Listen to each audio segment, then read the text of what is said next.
get shot. Do not reach. Do not reach. Well, you're up now. Get out. You're under arrest. Come out now. You can sit her on that curb.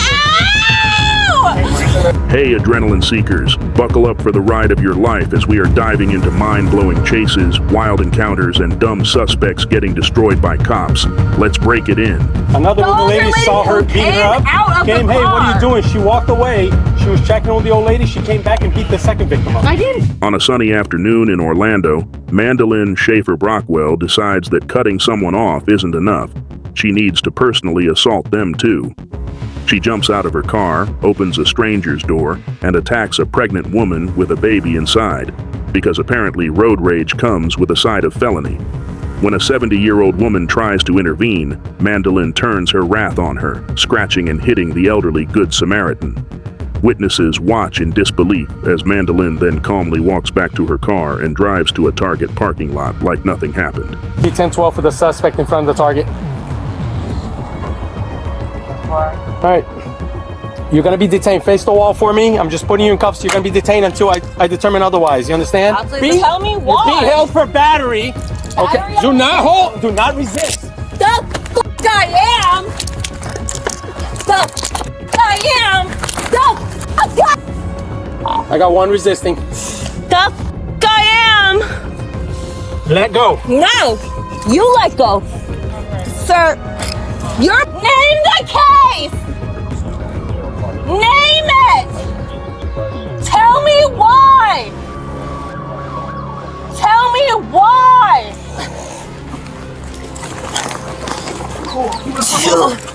Well, I'm trying. Hold up. Grab the legs. Mandolyn immediately goes from road rager to professional wrestling opponent as officers try to cuff her. She screams, "Tell me why," like she's auditioning for a courtroom drama, bites an officer, and earns herself extra charges for the appetizer. She smashes her own head against the concrete curb multiple times, forcing officers to use a hobble restraint to prevent her from injuring herself further.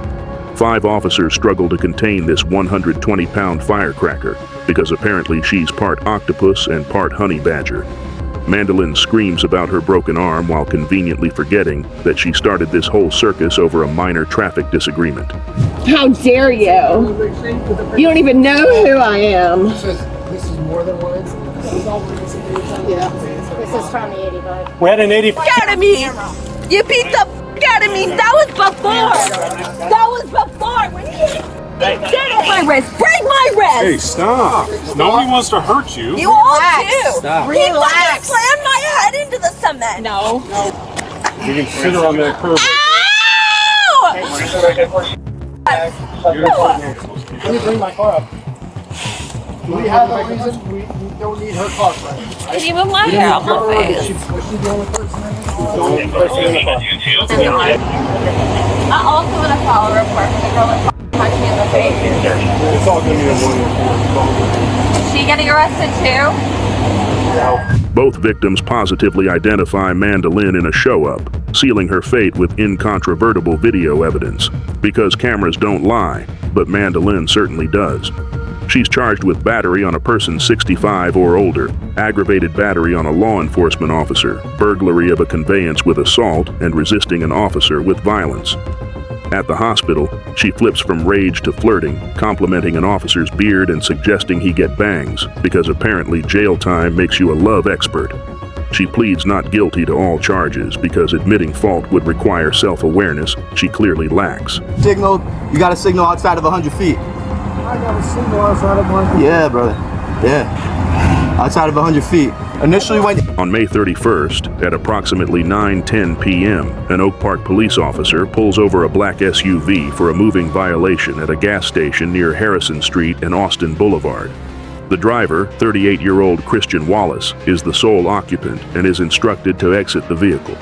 During a protective pat-down, the officer discovers a concealed firearm because apparently carrying a hidden gun is a great way to make a traffic stop more interesting. A prolonged physical struggle ensues as Wallace fights for control of the weapon. Christian clearly thought he could outmuscle a trained officer, but reality had other plans. I just gave you more stuff. Yeah, I got you. Bathroom. You can't use the bathroom right now. Why I can't? Because you're on a traffic stop. Why I'm on the traffic stop? No, hey, no weapons on you? No.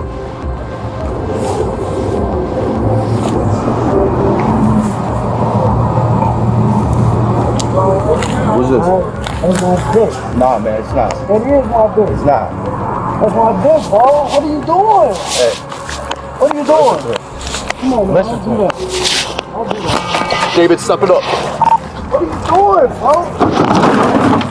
What are you doing? Hey, do not reach. Do not reach. Do not reach. Do not reach.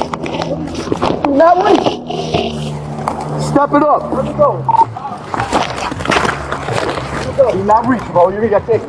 Do not reach or you're gonna get shot. Do not reach. Do not reach. Wallace manages to regain possession of the gun during the struggle, turning a routine stop into a life-or-death encounter. The officer discharges his service weapon, striking Wallace 4 times in defense. Additional officers arrive and administer aid on the scene for over 3 minutes before Wallace is rushed to Loyola University Medical Center. Despite their efforts, Wallace is pronounced dead at 9:59 p.m. because gunshot wounds don't care about your intentions.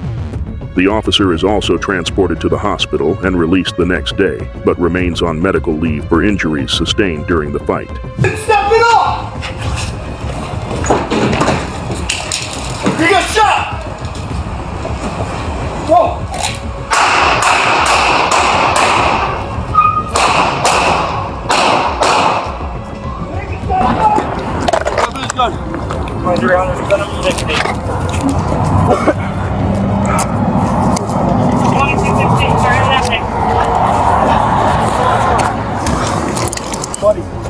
Buddy, my body camera fell. Buddy. Okay. Okay. I'm gonna go secure this. Come on, buddy. Hey. Come on. What do you need? I need some medical aid. Okay. The officer survives but is left with physical and emotional scars from the encounter, while Wallace's family is left with questions. The incident is under investigation, as all officer-involved shootings are, to determine if the use of force was justified. Wallace, who had a concealed firearm during a traffic stop, escalated a situation that could have ended with a simple ticket. The Oak Park Police Department will review body cam footage and witness statements to piece together the tragic chain of events. On March 15, 2026, at 4:24 p.m., Troop A Communications alerts troopers that Little Rock PD is pursuing a blue Ford F-150 driven by felony suspect Abron Valtierra. Trooper Bird positions himself near the 117mm and merges as Valtierra flies past at speeds in the upper 90s, driving recklessly and throwing a large can out the window, because littering is apparently part of his crime spree. Bird takes primary and executes a successful TVY on Interstate 30 at the 116mm exit, sending the F-150 spinning to a stop in the inside lane. We'll call out, do a takedown on the vehicle, do not rush him, call as you have to, he does have a firearm. TVI 116.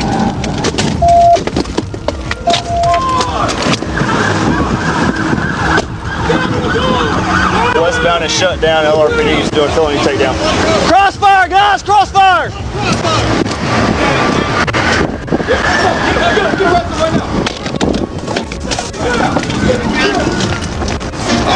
It's in park.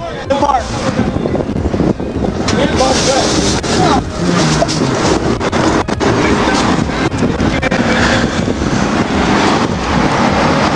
Valtierra is hit with a buffet of charges: 2 counts of theft of property, $5,000 to $25,000, criminal mischief first degree, felony fleeing with substantial danger of death, and reckless driving. The large can he threw out the window? Probably not the smartest move when you're already being chased by every cop in the county. LRPD handles the arrest while Bird goes back to patrolling, probably wondering why suspects think they can outrun radio communications. On a quiet afternoon in Will County, Illinois, police rush to a home after reports of a landlord attacking a Palestinian mother and her son in a suspected hate crime. First responders arrived to find 6-year-old Wadi Al-Fahmy suffering from multiple stab wounds with a knife still protruding from his chest. He had been stabbed 26 times. The boy's mother is found in a bathroom with multiple stab wounds, having called for help while her son was killed. Investigators later learned that the landlord, 71-year-old Joseph Cuba, had asked the family to move out over their Muslim faith and grew increasingly agitated over the Israel-Hamas war. Watch out. Yep. Alright. Right. Which way do you want to go? All closer. They're over here. Through this way.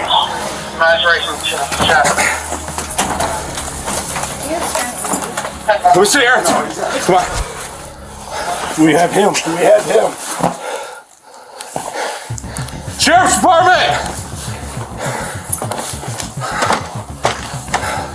Door's open. Open it up for Ati now.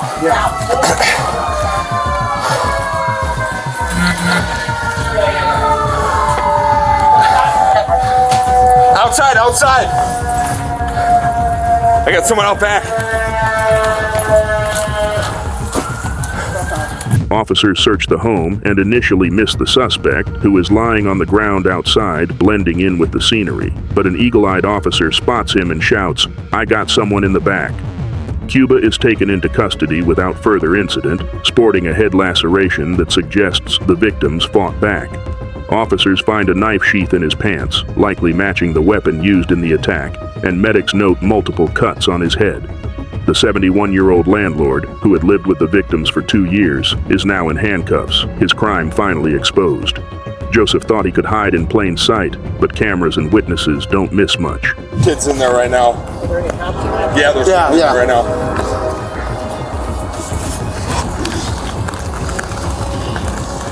You neighbor? I need to...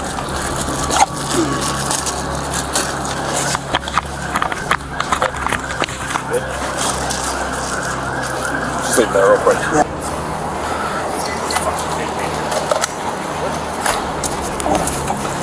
I didn't see him at first. Then you You got, huh? Where's the suspect? Suspect is transported to Bournemouth right now with Sarcevich.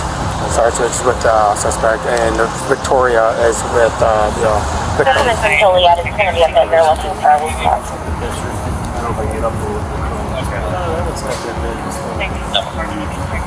You're not stabbed anywhere else?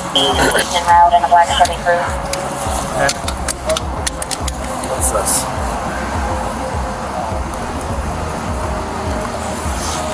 Cuba is found guilty of murder, attempted murder, and committing a hate crime because stabbing a child over politics is about as evil as it gets. The surviving victim testifies against him, and the evidence is overwhelming. 26 stab wounds on a 6-year-old, a mother fighting for her life, and a landlord consumed by hate. He is sentenced to 53 years behind bars, where he reportedly passes away just 3 months into his sentence, because justice has a way of catching up.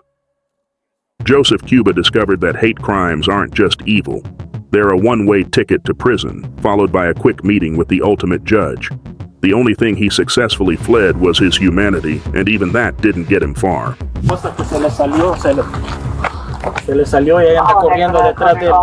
Okay, did he hurt anybody? Or are you guys just calling back and forth? On May 16th, 2026, at 1:45 a.m., Los Angeles police respond to a report of an assault with a weapon at a residence on Glen Avenue.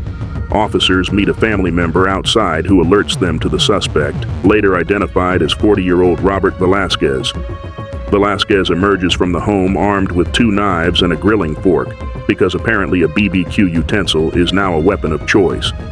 Officers give verbal commands to drop the weapons, but Velasquez has other plans. He throws one knife toward the officers, turning a routine call into a life-or-death encounter. No, let them. Oh, so he's inside. He's inside?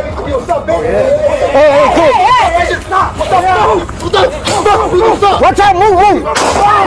Fuck you back, Put it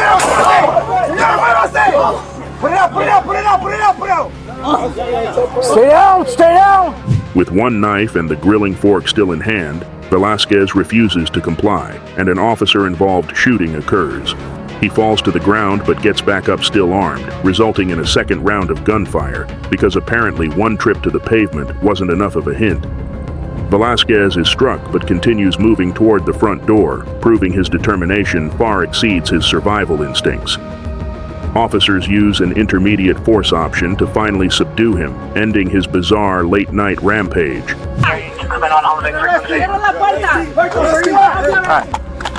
Yeah. I got gloves, hold on. I got. Don't move! Don't move! Drop it!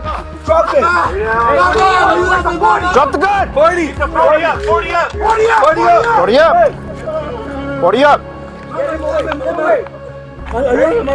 Velasquez is transported to a local hospital for treatment of his gunshot wounds, and 2 knives plus a grilling fork are recovered as evidence, because nothing says "I'm a threat" like a BBQ fork at 1 a.m. No officers or community members were injured during the incident, proving that police training and quick thinking saved the day. Velasquez faces charges for assault with a deadly weapon and resisting arrest, while his family member likely reconsiders their living arrangements. Robert Velasquez discovered that knives and grilling forks aren't a match for police firearms. The only thing he successfully grilled was his own freedom.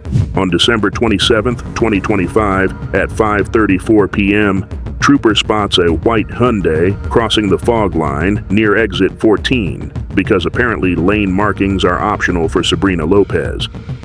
The vehicle exits onto Old Highway 271, then makes an abrupt turn onto Commerce Court and speeds through a Harps parking lot like she's in a grocery store Grand Prix.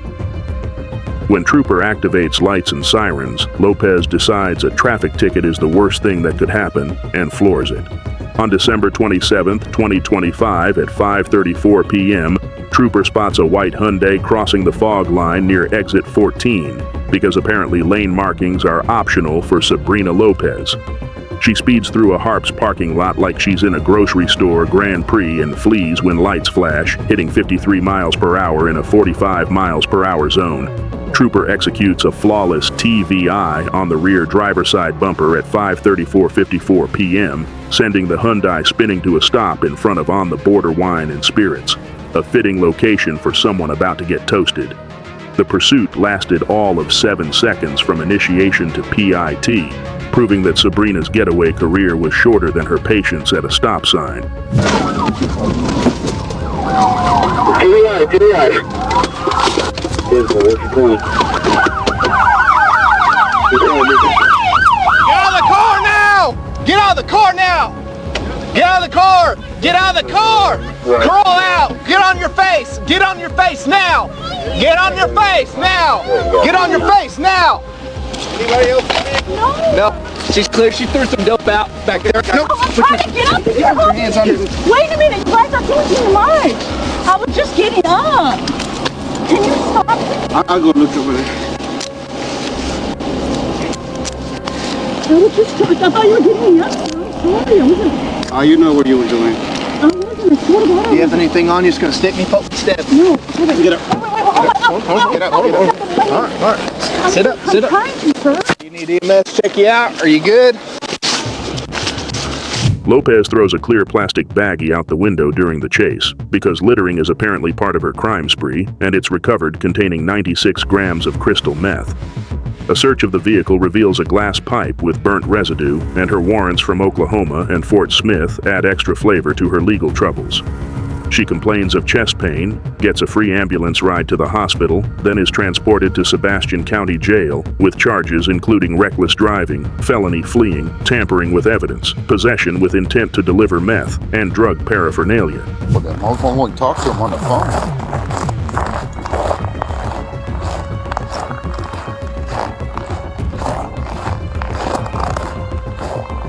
At 7 a.m. in Barberton, Ohio, police respond to a home where a father reports his 35-year-old son attacked him with a rubber stick after a night of drinking. Jacob Culbertson, a 34-year-old man-child, locks himself in his room while his dad explains he's a goddamn alcoholic bully who refuses to move out or get a job. Officers try to coax him out, but Jacob isn't having it, forcing police to announce they'll enter by force if necessary. When they push the door open, Jacob emerges swinging, and an officer's head meets a hammer. Well, you're up now. Get out. You're under arrest. Come out now!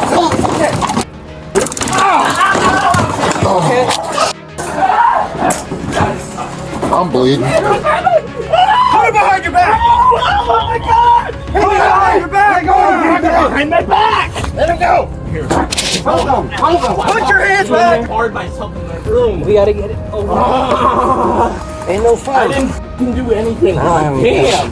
All right, hold on. You see the guy's Don't move. I'm gonna hold the arm. Look at the floor. He threw it. You're wearing a bulletproof vest. I know because I'm afraid Shut up. of him. Just stop talking. I'm afraid. I'm afraid.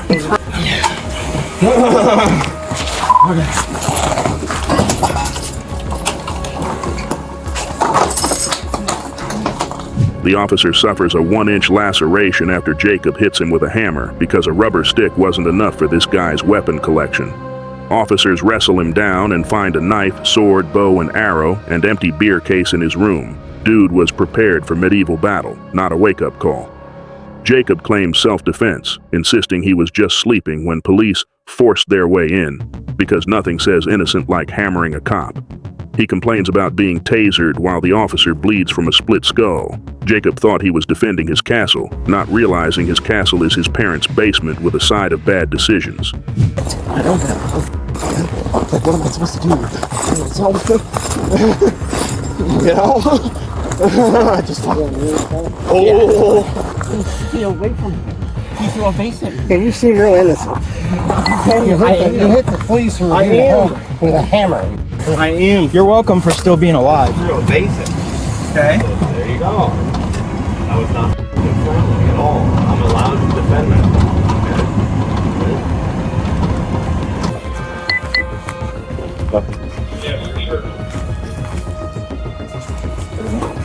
Do you have felonies? Have you been charged with felonies?